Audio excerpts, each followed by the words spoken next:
Welcome to Midnight Mysteries, where ancient estates hold dark secrets and every shadow whispers of danger. Tonight, we journey to the ominous Baskerville Hall, a place steeped in legend and fear. With its haunting corridors and the moor's desolate cries, we'll uncover the mysteries that lurk within its walls. Are you prepared to face the secrets of Baskerville Hall? Let's begin. Baskerville Hall, Sir Henry Baskerville and Dr. Mortimer were ready upon the appointed day, and we started as arranged for Devonshire. Mr. Sherlock Holmes drove with me to the station and gave me his last parting injunctions and advice. "I will not bias your mind by suggesting theories or suspicions, Watson," said he. "I wish you simply to report facts in the fullest possible manner to me, and you can leave me to do the theorizing." "What sort of facts?" I asked. "Anything which may seem to have a bearing, however indirect, upon the case, and especially the relations between young Baskerville and his neighbours, or any fresh particulars concerning the death of Sir Charles. I have made some inquiries myself in the last few days, but the results have, I fear, been negative. One thing only appears to be certain, and that is that Mr. James Desmond, who is the next heir, is an elderly gentleman of a very amiable disposition, so that this persecution does not arise from him. I really think that we may eliminate him entirely from our calculations. There remain the people who will actually surround Sir Henry Baskerville upon the moor. Would it not be well in the first place to get rid of this Barrymore couple?" "By no means. You could not make a greater mistake. If they are innocent it would be a cruel injustice, and if they are guilty we should be giving up all chance of bringing it home to them. No, no, we will preserve them upon our list of suspects. Then there is a groom at the Hall, if I remember right. There are 2 moorland farmers. There is our friend Dr. Mortimer, whom I believe to be entirely honest, and there is his wife, of whom we know nothing. There is this naturalist, Stapleton, and there is his sister, who is said to be a young lady of attractions. There is Mr. Frankland, of Laughter Hall, who is also an unknown factor, and there are 1 or 2 other neighbours. These are the folk who must be your very special study. I will do my best. You have arms, I suppose?" "Yes, I thought it as well to take them." "Most certainly. Keep your revolver near you night and day, and never relax your precautions." Our friends had already secured a first-class carriage and were waiting for us upon the platform. "No, we have no news of any kind," said Dr. Mortimer in answer to my friend's questions. "I can swear to one thing, and that is that we have not been shadowed during the last 2 days. We have never gone out without keeping a sharp watch, and no one could have escaped our notice. You have always kept together, I presume?" "Except yesterday afternoon. I usually give up one day to pure amusement when I come to town, so I spent it at the Museum of the College of Surgeons." "And I went to look at the folk in the park," said Baskerville. "But we had no trouble of any kind." "It was imprudent, all the same," said Holmes, shaking his head and looking very grave. "I beg, Sir Henry, that you will not go about alone. Some great misfortune will befall you if you do. Did you get your other boot?" "No, sir, it is gone forever." "Indeed. That is very interesting. Well, good-bye," he added as the train began to glide down the platform. "Bear in mind, Sir Henry, one of the phrases in that queer old legend which Dr. Mortimer has read to us, and avoid the moor in those hours of darkness when the powers of evil are exalted." I looked back at the platform when we had left it far behind and saw the tall, austere figure of Holmes standing motionless and gazing after us. The journey was a swift and pleasant one, and I spent it in making the more intimate acquaintance of my 2 companions and in playing with Dr. Mortimer's spaniel. In a very few hours the brown earth had become ruddy, the brick had changed to granite, and red cows grazed in well-hedged fields where the lush grasses and more luxuriant vegetation spoke of a richer, if a damper, climate. Young Baskerville stared eagerly out of the window and cried aloud with delight as he recognized the familiar features of the Devon scenery. "I've been over a good part of the world since I left it, Dr. Watson," said he, "but I have never seen a place to compare with it." "I never saw a Devonshire man who did not swear by his county," I remarked. "It depends upon the breed of men quite as much as on the county," said Dr. Mortimer. "A glance at our friend here reveals the rounded head of the Celt, which carries inside it the Celtic enthusiasm and power of attachment. Poor Sir Charles's head was of a very rare type, half Gaelic, half Ivernian in its characteristics. But you were very young when you last saw Baskerville Hall, were you not?" "I was a boy in my teens at the time of my father's death, and had never seen the Hall, for he lived in a little cottage on the south coast. Thence I went straight to a friend in America.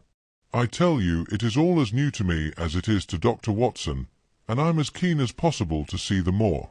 "Are you? Then your wish is easily granted, for there is your first sight of the moor," said Dr. Mortimer, pointing out of the carriage window. Over the green squares of the fields and the low curve of a wood there rose in the distance a grey, melancholy hill, with a strange jagged summit, dim and vague in the distance, like some fantastic landscape in a dream. Baskerville sat for a long time, his eyes fixed upon it, and I read upon his eager face how much it meant to him, this first sight of that strange spot where the men of his blood had held sway so long and left their mark so deep. There he sat, with his tweed suit and his American accent, in the corner of a prosaic railway carriage, and yet as I looked at his dark and expressive face I felt more than ever how true a descendant he was of that long line of high-blooded, fiery, and masterful men. There were pride, valour, and strength in his thick brows, his sensitive nostrils, and his large hazel eyes. If on that forbidding moor a difficult and dangerous quest should lie before us, this was at least a comrade for whom one might venture to take a risk with the certainty that he would bravely share it. The train pulled up at a small wayside station, and we all descended. Outside, beyond the low, white fence, a wagonette with a pair of cobs was waiting. Our coming was evidently a great event, for station-master and porters clustered round us to carry out our luggage. It was a sweet, simple country spot, but I was surprised to observe that by the gate there stood two soldierly men in dark uniforms who leaned upon their short rifles and glanced keenly at us as we passed. The coachman, a hard-faced, gnarled little fellow, saluted Sir Henry Baskerville, and in a few minutes we were flying swiftly down the broad, white road. Rolling pasture lands curved upward on either side of us, and old gabled houses peeped out from amid the thick green foliage, but behind the peaceful and sunlit countryside there rose ever, dark against the evening sky, the long, gloomy curve of the moor, broken by the jagged and sinister hills. The wagonette swung round into a side road, and we curved upward through deep lanes worn by centuries of wheels, high banks on either side, heavy with dripping moss and fleshy hartstongue ferns. Bronzing bracken and mottled bramble gleamed in the light of the sinking sun. Still steadily rising, we passed over a narrow granite bridge and skirted a noisy stream which gushed swiftly down, foaming and roaring amid the grey boulders. Both road and stream wound up through a valley dense with scrub oak and fir. At every turn Baskerville gave an exclamation of delight, looking eagerly about him and asking countless questions. To his eyes all seemed beautiful, but to me a tinge of melancholy lay upon the countryside, which bore so clearly the mark of the waning year. Yellow leaves carpeted the lanes and fluttered down upon us as we passed. The rattle of our wheels died away as we drove through drifts of rotting vegetation, sad gifts, as it seemed to me, for nature to throw before the carriage of the returning heir of the Baskervilles. "Hello!" cried Dr. Mortimer. "What is this?" A steep curve of heath-clad land, an outlying spur of the moor, lay in front of us. On the summit, hard and clear like an equestrian statue upon its pedestal, was a mounted soldier, dark and stern, his rifle poised ready over his forearm. He was watching the road along which we travelled. "What is this, Perkins?" asked Dr. Mortimer. Our driver half turned in his seat. "There's a convict escaped from Princetown, sir.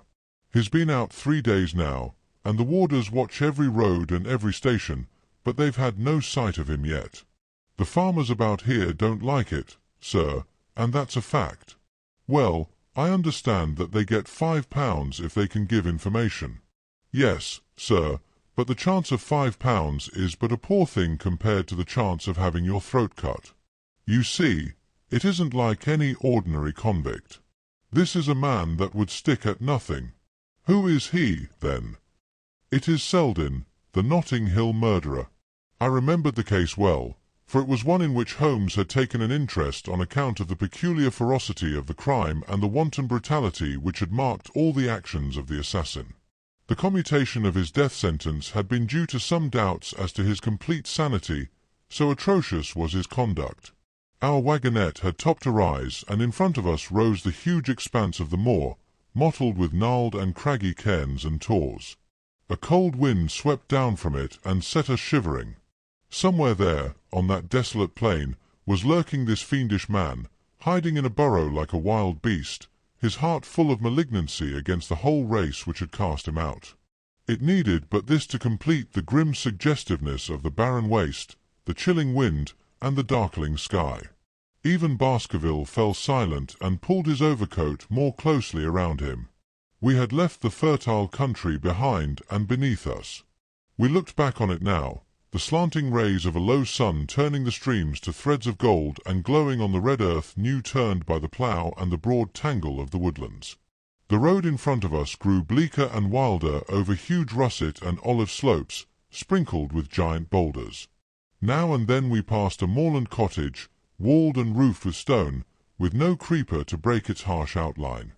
Suddenly we looked down into a cup-like depression, patched with stunted oaks and firs which had been twisted and bent by the fury of years of storm. Two high, narrow towers rose over the trees.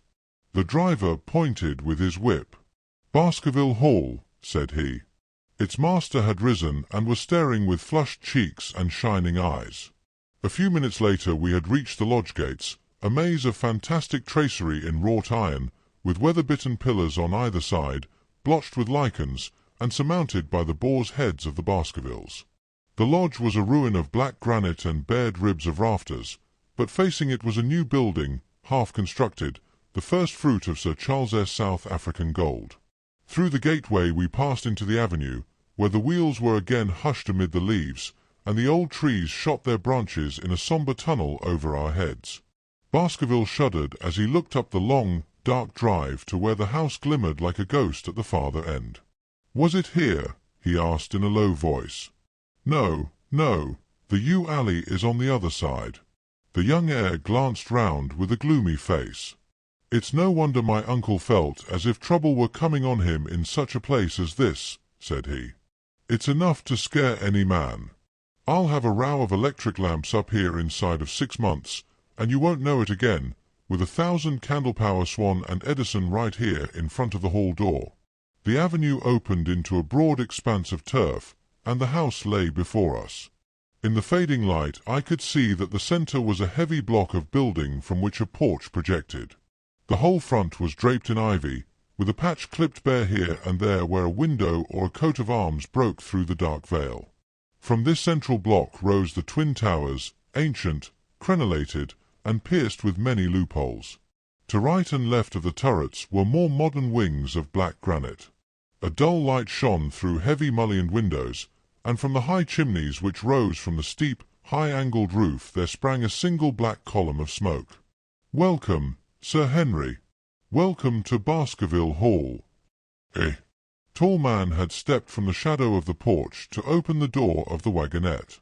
The figure of a woman was silhouetted against the yellow light of the hall. She came out and helped the man to hand down our bags.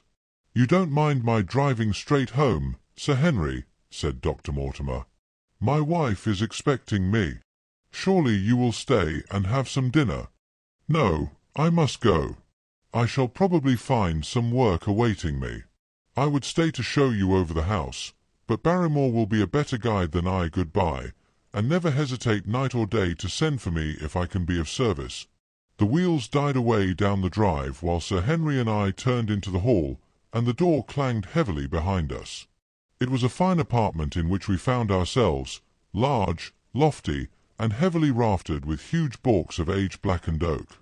In the great old-fashioned fireplace behind the high iron dogs a log fire crackled and snapped. Sir Henry and I held out our hands to it, for we were numb from our long drive.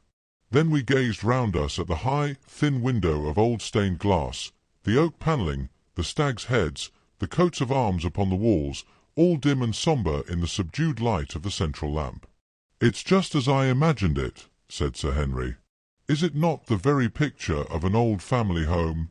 To think that this should be the same hall in which for 500 years my people have lived. It strikes me solemn to think of it."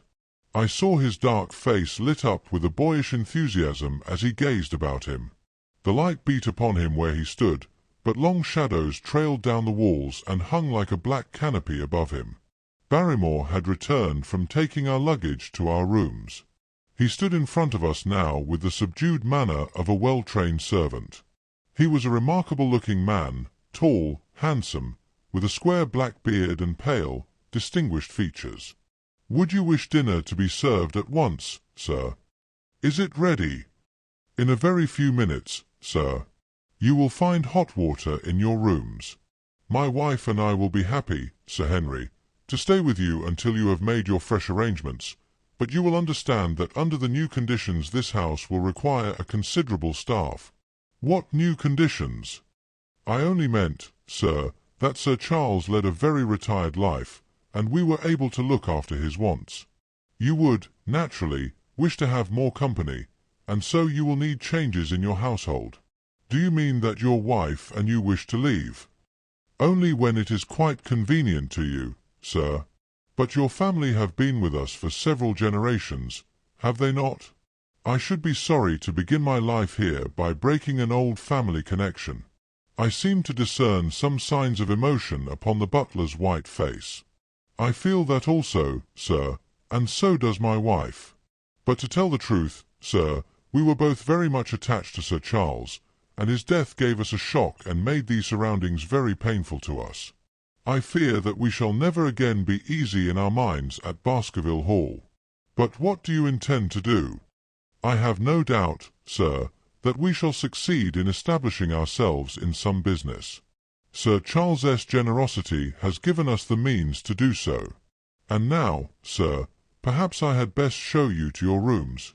A square balustraded gallery ran round the top of the old hall, approached by a double stair. From this central point 2 long corridors extended the whole length of the building, from which all the bedrooms opened. My own was in the same wing as Baskerville's and almost next door to it. These rooms appeared to be much more modern than the central part of the house, and the bright paper and numerous candles did something to remove the sombre impression which our arrival had left upon my mind. But the dining-room which opened out of the hall was a place of shadow and gloom. It was a long chamber with a step separating the dais where the family sat from the lower portion reserved for their dependents. At one end a minstrel's gallery overlooked it. Black beams shot across above our heads, with a smoke-darkened ceiling beyond them. With rows of flaring torches to light it up, and the colour and rude hilarity of an old-time banquet, it might have softened. But now, when 2 black-clothed gentlemen sat in the little circle of light thrown by a shaded lamp, one's voice became hushed and one's spirit subdued. A dim line of ancestors, in every variety of dress, from the Elizabethan knight to the buck of the Regency, stared down upon us and daunted us by their silent company. We talked little, and I for one was glad when the meal was over and we were able to retire into the modern billiard-room and smoke a cigarette. "My word, it isn't a very cheerful place," said Sir Henry. "I suppose one can tone down to it, but I feel a bit out of the picture at present. I don't wonder that my uncle got a little jumpy if he lived all alone in such a house as this. However, if it suits you, we will retire early tonight, and perhaps things may seem more cheerful in the morning." I drew aside my curtains before I went to bed and looked out from my window. It opened upon the grassy space which lay in front of the hall door. Beyond, 2 copses of trees moaned and swung in a rising wind.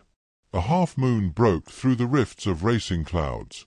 In its cold light I saw beyond the trees a broken fringe of rocks and the long, low curve of the melancholy moor. I closed the curtain, feeling that my last impression was in keeping with the rest. And yet it was not quite the last. I found myself weary and yet wakeful, tossing restlessly from side to side, seeking for the sleep which would not come. Far away a chiming clock struck out the quarters of the hours, but otherwise a deathly silence lay upon the old house. And then suddenly, in the very dead of the night, there came a sound to my ears, clear, resonant, and unmistakable. It was the sob of a woman, the muffled, strangling gasp of one who is torn by an uncontrollable sorrow. I sat up in bed and listened intently. The noise could not have been far away and was certainly in the house. For half an hour I waited with every nerve on the alert, but there came no other sound save the chiming clock and the rustle of the ivy on the wall.